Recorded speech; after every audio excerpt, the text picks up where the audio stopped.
24 घंटे रसोई में नजर रखने वाली सास। ये लेकर मगरम अजवाइन की पूरी और साथ में आलू की सब्जी। माँ ये तो बहुत टेस्टी है। वैसे पुलाव कहाँ है और रायता, और मेरा हलवा भी नहीं दिख रहा। ये सब मैंने नहीं बनाया। माँ आप तो जानती हो ना कि मुझे हर संडे अपनी स्पेशल वाली थाली चाहिए होती है। बाकी दिन तो मैं 1-2 सब्जी से काम चला लेती हूँ, लेकिन संडे ऐसा नहीं होता। दादी माँ को कुछ बोलिए ना। अरे अब मैं क्या बोलूं, मुझ बुढ़िया को जो मिल जाता है मैं तो राम का नाम लेकर खा लेती हूँ। साक्षी उदास चेहरा लेकर खाना खाने लगती है, जिसे देख मनोरमा रसोई में जाती है और अंदर से पुलाव, रायता और हलवा लेकर आती है। ये देख साक्षी, अरे माँ आपने तो सब कुछ बनाया है, तो फिर आपने मुझसे झूठ क्यों बोला? तेरी दादी के कहने पर। ओ दादी, अब तो आप भी प्रैंक करने लग गई हो। साक्षी की बात सुनकर मनोरमा और कौशल्या हंसने लगती हैं। भरपेट अपना मनपसंद खाना खाने के बाद साक्षी हलवे से अपना मुंह मीठा करती है। माँ हलवा तो बहुत टेस्टी है, लेकिन इसमें किशमिश क्यों नहीं है? आप तो जानती हो ना कि मुझे हलवे में किशमिश कितनी अच्छी लगती है। बेटा किशमिश खत्म हो गए थे। साक्षी बेटा, जो मिल रहा है, जैसा मिल रहा है उसे खाने की आदत डाल। कहीं पता चले कि ससुराल में तुझे ऐसा कुछ भी ना मिले, तेरी सास कंजूस निकली तो। दादी माँ ऐसा क्यों होगा? मेरे ससुराल वाले भी तो हमारी तरह ही हैं पैसों के मामले में, और मेरे होने वाले हस्बैंड की सैलरी भी तो इतनी अच्छी है। मुझे तो लगता है कि यहाँ से डबल मिलेगा मुझे। खाना खाने के बाद साक्षी अपने कमरे में जाती है और देखती है कि उसके फोन पर उसके होने वाले हस्बैंड मोहित का कॉल आ रखा है, जिसे देख साक्षी मोहित को कॉल करती है। अरे मैडम जी क्या कर रही हो, कब से कॉल कर रहा था? अरे वो मैं खाना खा रही थी ना, और फोन कमरे में था। अच्छा तो क्या क्या बनाया आज मेरी सासू माँ ने? पुलाव, हलवा, पूरी, सब्जी और भी काफी सारी चीज थी। लेकिन इतना सब कुछ क्यों? आज कोई स्पेशल दिन है क्या? हमारे घर में तो हर संडे इतना ही स्पेशल खाना बनता है, और दोनों में भी हम ये सब खा लेते हैं। वैसे तुमने क्या खाया? माँ ने घिया चने की दाल की सब्जी बनाई थी। तुमने कल भी तो घिया ही खाया था।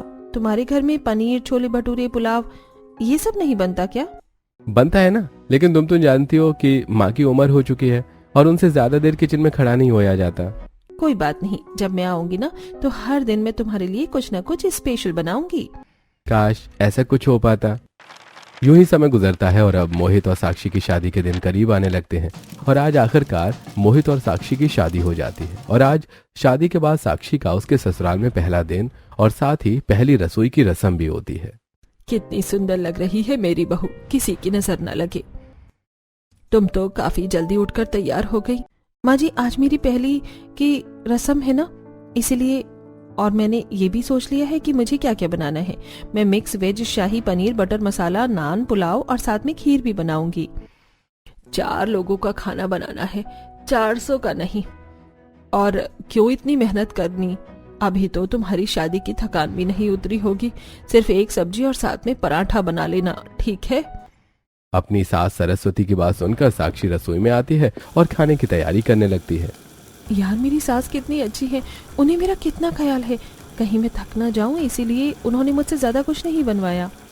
साक्षी गुनगुनाते हुए खाना बना ही रही होती है कि तभी साक्षी की जेठानी अनीता रसोई में आती है। ये क्या, तुम अपनी पहली रसोई की रस्म में दम आलू बना रही हो? लगता है माँ जी ने कहा है। हाँ भाभी, वो अभी शादी की थकान नहीं उतरी है ना, इसीलिए माँ जी ने मुझसे ज्यादा कुछ नहीं बनवाया। माँ जी कितनी अच्छी है ना। अभी नहीं होना, इसीलिए माँ जी अच्छी लग रही हैं। जैसे ही कुछ दिन बीतेंगे तो पता चल जाएगा।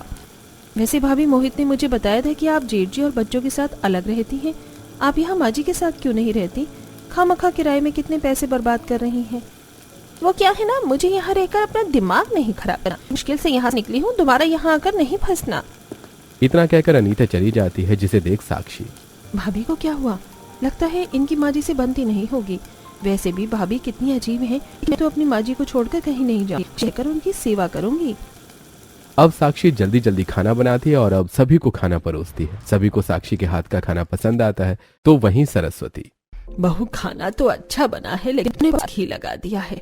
एक पराठे पर 3 पराठे के बराबर जितना घी लगा है, और सब्जी में भी तुमने खड़े मसाले डाले। खड़े मसाले तो खास सब्जियों में ही डलते हैं हमारे यहाँ। इन चीजों को ध्यान रखना। जब तक तुम कम से कम चीजों का इस्तेमाल कर रसोई नहीं चलाओगी, तब तक अच्छी गृहिणी कैसे बनोगी? फिर शुरू हो गया इनका प्रवचन। पता नहीं क्या ही होगा इस बेचारी का। खाना खाने के बाद साक्षी की जेठानी अपने पति और बच्चों के साथ वापस अपने घर आ जाती है। ऐसे ही 1-2 दिन गुजर जाते हैं। मटर पनीर के साथ साथ आलू गोभी की सब्जी बना लेती हूँ, माँ जी को खूब पसंद आएगी मेरे हाथ की आलू गोभी की सब्जी। साक्षी आज रात के खाने में मटर पनीर और आलू गोभी की सब्जी बनाने की तैयारी कर रही होती है।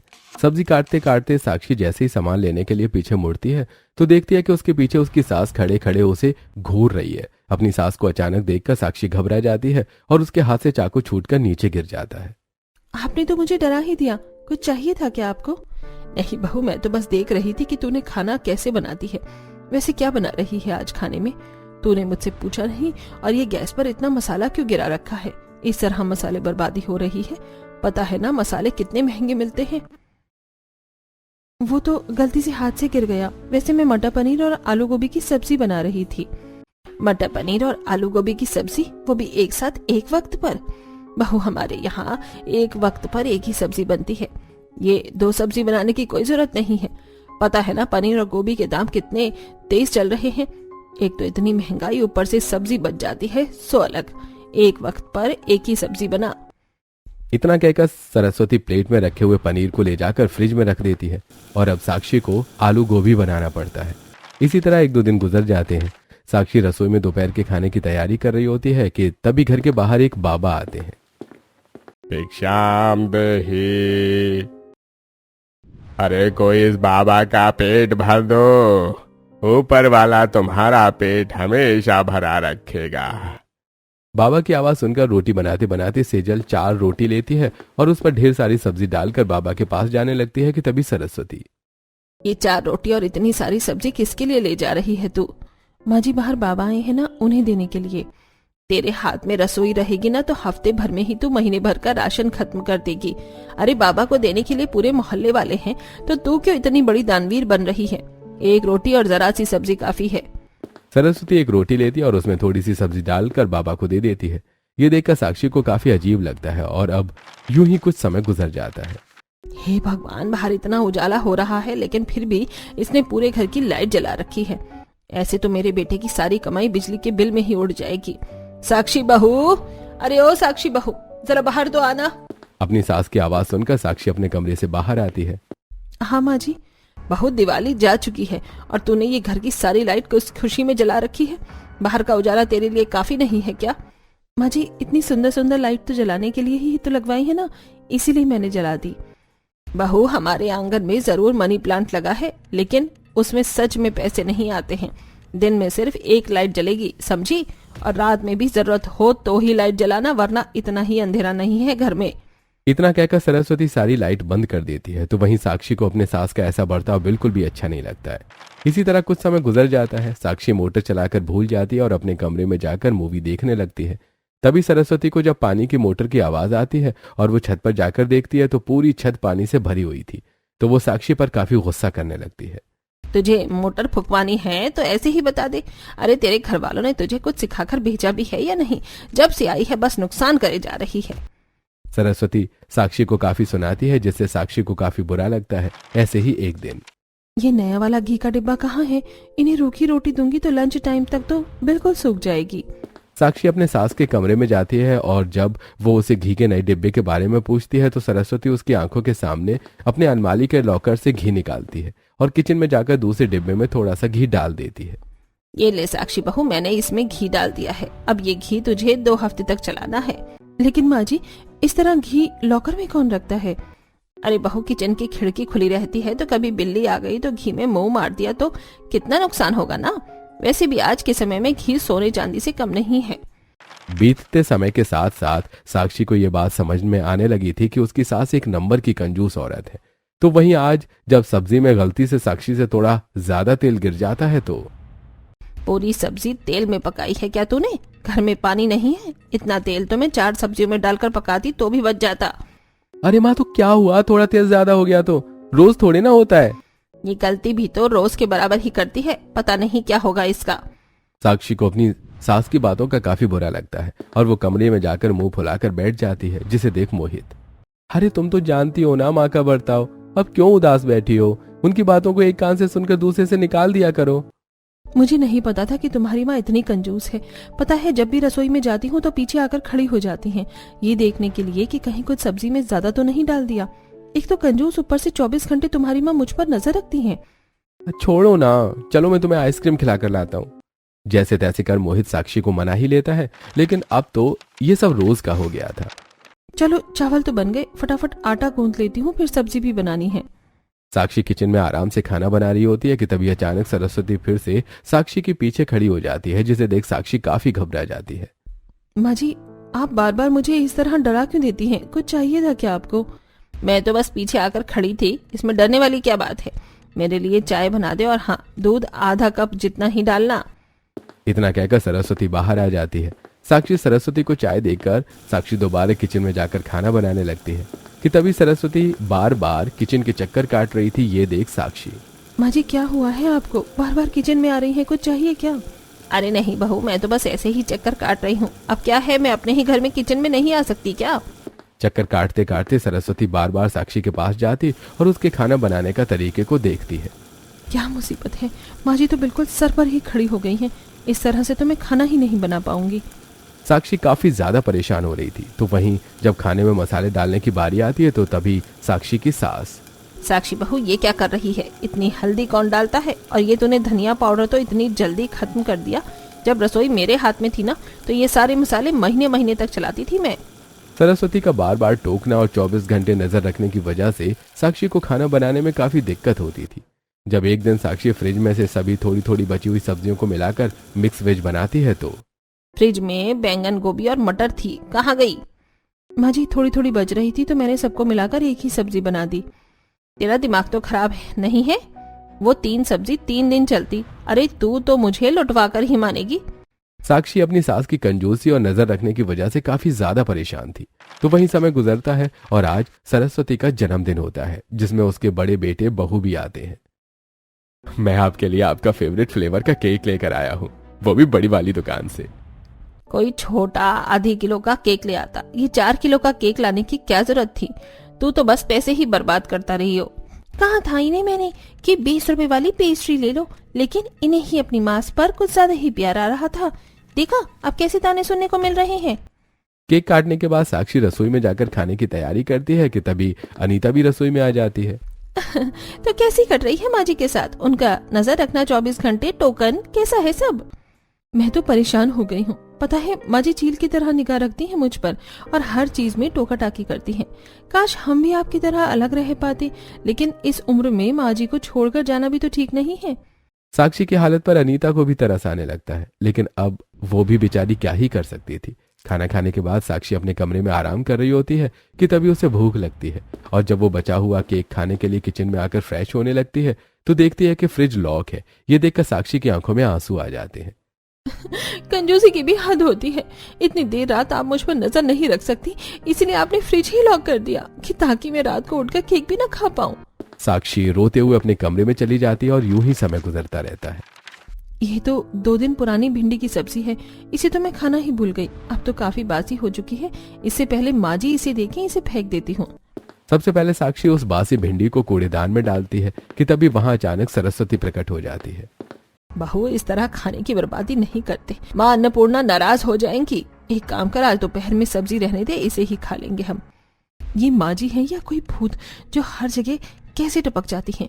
हॉलीवुड मूवी में भी हीरो हीरोइन इतनी जल्दी से टेलीपोर्ट नहीं होते जितनी जल्दी माँ जी यहाँ आ जाती हैं। साक्षी सारे काम निपटाकर रसोई में आकर बर्तन धो रही होती है कि तभी और बर्तन लेने के लिए साक्षी जब पीछे फ्रिज की तरफ मुड़ती है तो देखती है कि तड़की के कोने में उसकी सास खड़ी खड़ी उसे देख रही है, जिसे देख साक्षी के हाथ से कटोरा छूटकर गिर जाता है। मुझे तो लगता है एक दिन तू घर के सारे बर्तन तोड़ देगी और तेरे हाथों में जान नहीं है, जो बार बार चीज तेरे हाथ से छूट जाती है। अपनी सास को यूं अपने पीछे खड़ा देखकर साक्षी के तो होश उड़ जाते हैं। तो वहीं आज सरस्वती किसी काम से घर से बाहर निकली होती है कि तभी साक्षी, चलो माँ जी तो 1 घंटे से पहले आने से रही। एक काम करती हूँ, मैगी बनाकर खा लेती हूँ। अच्छा हुआ कल रात को ही मेरे लिए ये मैगी लेकर आए थे। इससे पहले साक्षी किचन में मैगी बनाती कि तभी साक्षी की नजर किचन की खिड़की पे जाती है। रोड के उस पार साक्षी की सास खड़े खड़े किचन को खिड़की से साक्षी पर नजर रखी हुई थी।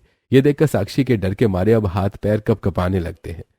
ये मेरी सास है या विक्रम बेताल वाला भूत जो 24 घंटे मेरे सर पर ही मंडराती रहती है। ऐसी अब कुछ समय गुजर जाता है। गली में सब्जी वाला आया होता है, जिसे देख साक्षी सब्जी लेने के लिए जाती है। भाई साहब, ये मटर कैसे दिए हैं और गाजर? बहन जी बिल्कुल ताजा ताजा माल लाया हूँ मंडी से। गाजर 30 रुपए किलो है और मटर 25 रुपए किलो। आप तो बिल्कुल सही दाम में दे रही हो, वरना मेरे उधर तो 40 रुपए से कम की मटर आती ही नहीं थी। एक काम करो, 1 किलो मटर और 1 किलो गाजर दे दो। ठंड आ रही है ना, इनके लिए गाजर का हलवा बना दूंगी। इससे पहले साक्षी उस सब्जी वाले से सब्जी लेती कि तभी वहां सरस्वती आ जाती है।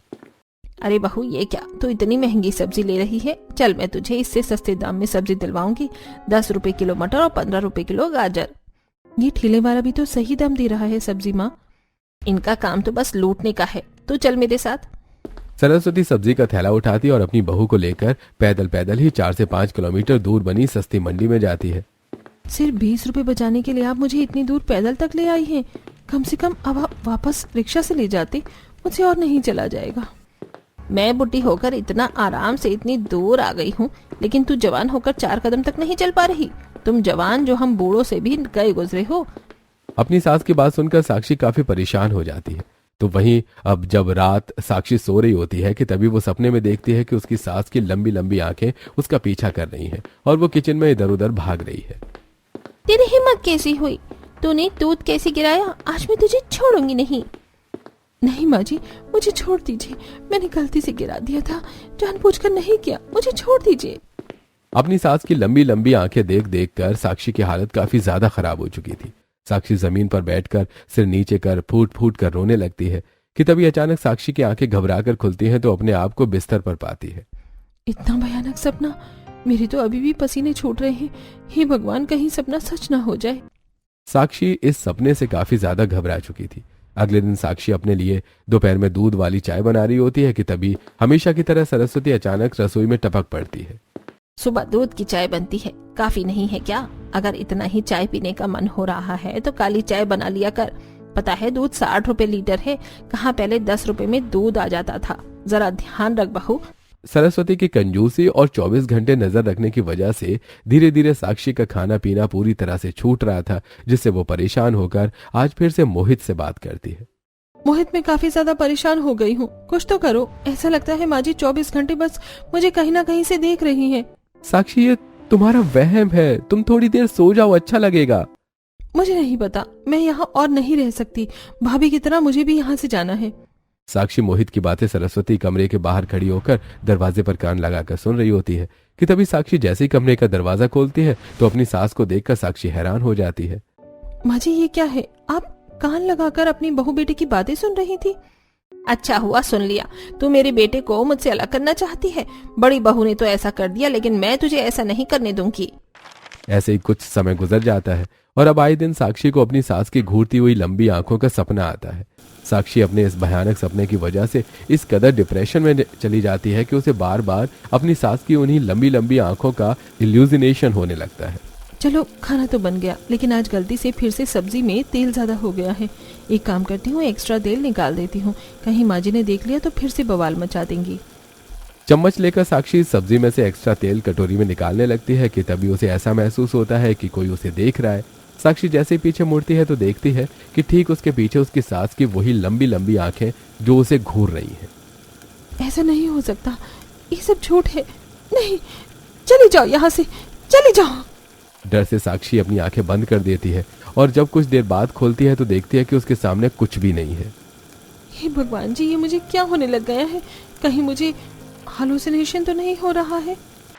ऐसे ही 1-2 दिन गुजर जाते हैं। पड़ोस में रहने वाली संगीता साक्षी के घर आज थोड़ी चीनी मांगने के लिए आई होती है।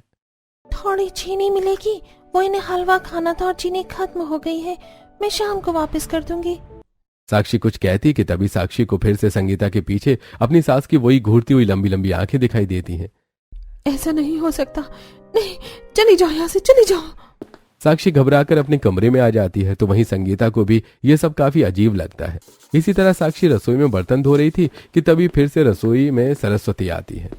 1 हफ्ते पहले ही तुझे साबुन दिया था और तूने इतनी जल्दी साबुन खत्म भी कर दिया। कम से कम 15 दिन चलाया कर एक साबुन। आंखों के सामने फिर से अपनी सास को देखकर साक्षी घबराकर अपने कमरे में चली जाती है और दरवाजे बंद कर देती है।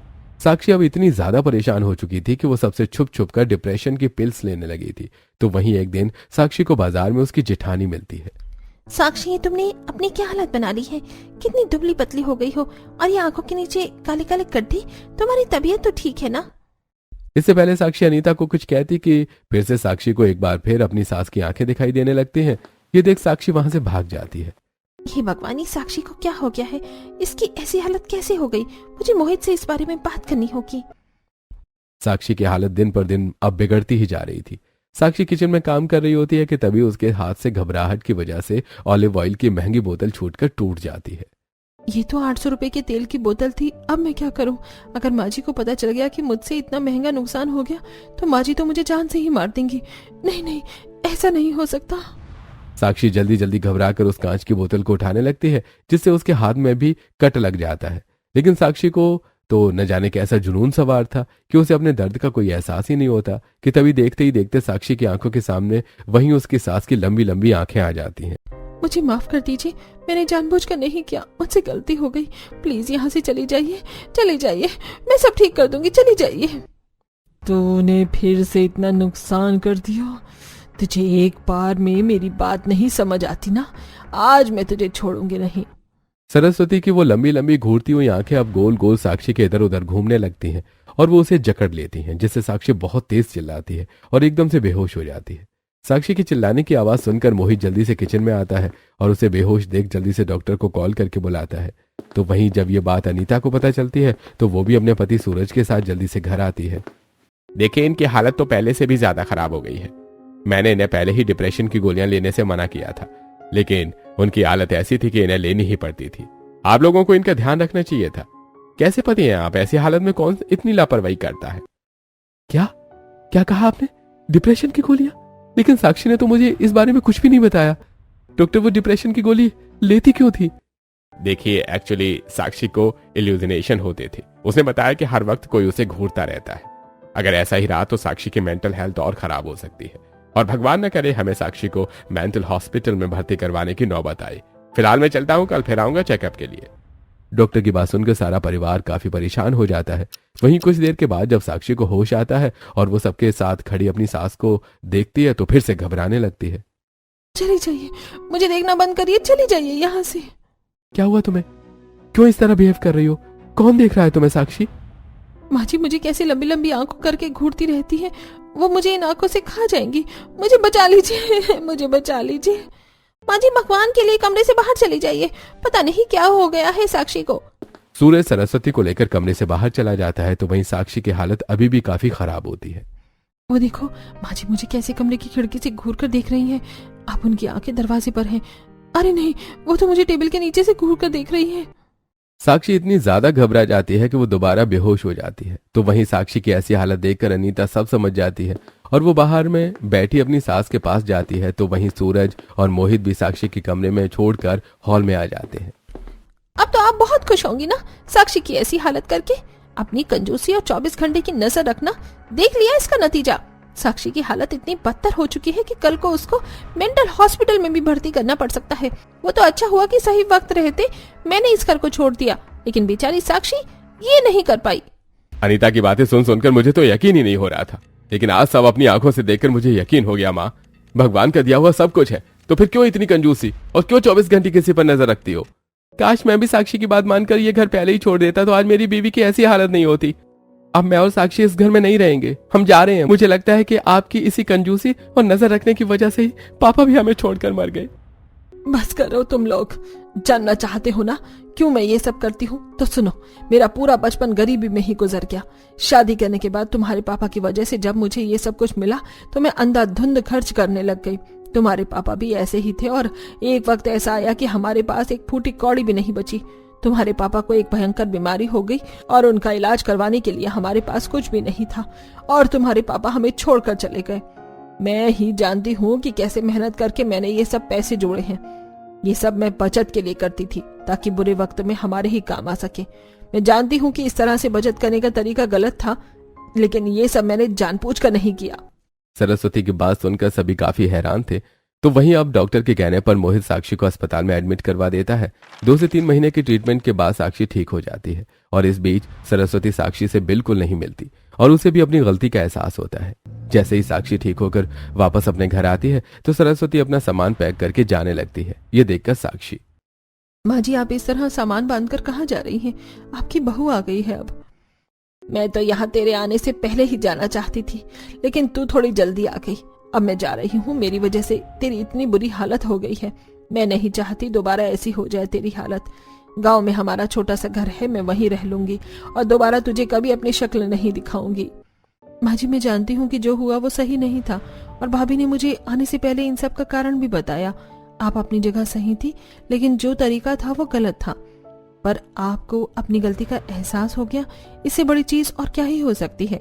मैं नहीं चाहती कि आप मुझे छोड़कर जाएं। हम सब यहाँ एक साथ मिलकर अच्छे से रह सकते हैं। साक्षी की बात सुनकर सरस्वती की आंखें भर आती हैं, जिसके बाद अब सरस्वती अपनी कंजूसी छोड़ देती है और साथ ही अपनी बहू पर 24 घंटे नजर रखना भी। और साक्षी अपने तरीके से रसोई और अच्छे से घर संभालती है। तो वहीं समय बीतने के साथ साथ सब कुछ अच्छा होता देख अब सनीता और सूरज भी अपना किराए का घर छोड़कर वापस अपने घर आ जाते हैं और पूरा परिवार एक साथ हंसी खुशी रहता है।